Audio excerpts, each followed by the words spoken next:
این مسابقات جهانی گیورگی چانشویلی هم بارها دوشنبه را معرفی کرد. اکنون دوستان عزیز بر رقابت بعدی می رویم، جایی که باز یک ورزشگر تاجیک در حال تاریخ سازی هست. این هم داور درجه بین المللی هیرویوکی هیرانو از ژاپن که رقابت اول را داوری میکند. ورزشگر 21 ساله تاجیک. یادآور میشم که محمد صالح قواتوف این چهره کنار فاتح محمد بیکوف به صحنه رقابت میبراید و محمد صالح برای به دست آوردن مدال برنجی با این چهره روبرو میشود. این هم لوکا مخیدزه ورزشگر گرجی اصلی تیم ملی فرانسه هست. 27 سال سن دارد لوکا مخیدزه و 21 ساله است محمد صالح قواتوف. محمد صالح قواتوف در کارنامه‌اش 8 رقابت دارد که در 4 تای آن پیروز شده است در فصل‌های جودوی جهانی البته.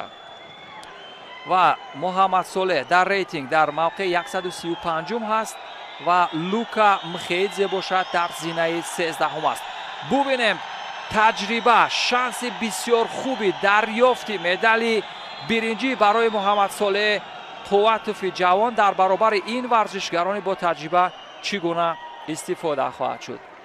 شانسی که اولین مدال برنجی سبک وزن ها از مسابقات جودوی گران پری دوشنبه با ورزشگران تاجیک در بخش سنگین وزن ها نصیب خواهد شد. اگر تواند این ورزشگر با تجربه را غافلگیر کند، بر او دست بالا شود.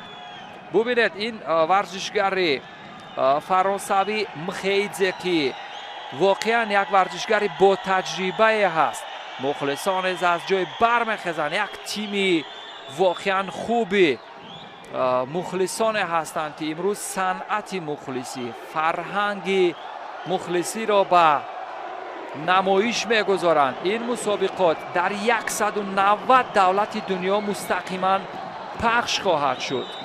این اطلاع را از فدراسیون جودوی تاجیکستان به ما دادند که 190 کشور دنیا با فدراسیون جهانی جودو همکاری دارند در بخش پخش زنده این مسابقات و این پرچم های سه رنگ تاجیکستان در 190 کشور دنیا به نمایش گذاشته خواهند شد و مخلصی هم یک صنعت است، یک فرهنگ ویژه دارد و باید مخلصان ما نیز این فرهنگ والا را به جهانیان به نمایش بگذارند.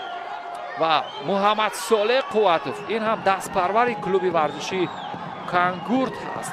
ورزشکاری که در رقابت‌های داخل جمهوری اسلامی نیز بسیار خوش درخشیده است. امروز در رقابت‌های گران پری دوشنبه هم از صد حریفان ماهر گذشت. در دسته وزن 60 کیلوگرم در برابر محمد صالح قواتوف هم مهرزاد صوفیف بود که تا به نیمه نهایی رفت، اما در نیمه نهایی بازنده شد. دو ورزشگر ماهر ما برای به دست آوردن مدال برنجی مبارزه میبرند در دسته وزن 60 کیلوگرم. ببینید امروز سبک وزن ها در دسته وزن 60 کیلوگرم علاقه درخشان ظاهر شدند. 2 نفر برای به دست آوردن مدال برنجی تلاش میکنند و مدال اگر مدال اولی برنجی اتفاق افتاد با محمد صالح نصیب خواهد شد. تا اینجا یک شیدو یا یک کردی زر دارد محمد صالح، اما از این نباید نگران باشد.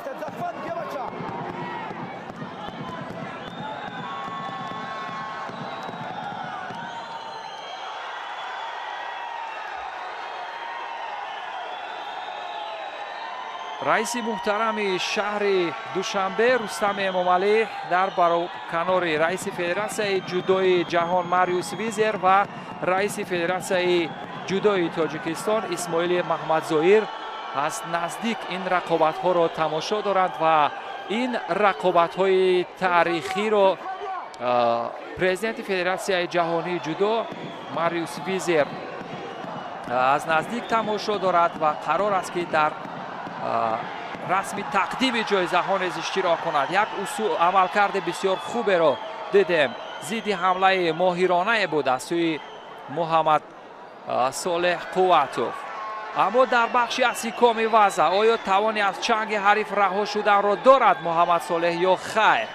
чун варзишгарони гурҷи асл дар бахши асикоми ваза хеле мумтоз ҳастанд, хеле моҳир ҳастанд ва мутаассифона медали аввали биринҷӣ ки барои Муҳаммад Солеҳ Қувватов шанси бисёр хубе буд, аз мушти ӯ дарафтид. ва ин варзишгари моҳири фаронсавӣ Лука Мхеидзе барандаи аввалин медали биринҷӣ аз гран-при Душанбе шуд ва Муҳаммад Солеҳ Қувватов бозанда шуд.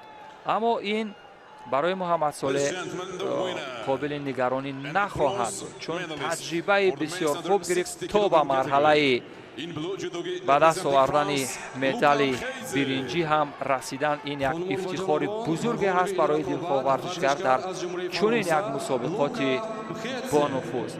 Лука Мхеидзе барандаи медали биринҷи аввал дар дастаи вазни 60 кило шуд. пас аз чанд лаҳзаи дигар варзишгарон барои ба даст овардани медали дуюми биринҷӣ талош мекунанд ва ҷое ки боз як варзишгари моҳири дигар аз Тоҷикистон Меҳрзод Суфиев барои ба даст овардани медали биринҷӣ талош хоҳад кард. наворҳои оҳистанро мебинем чӣ гуна моҳирона варзишгарони мо дар саҳифаҳои таърихӣ ин варзиши ҷаҳонӣ, ин варзиши олимпӣ рафтидем.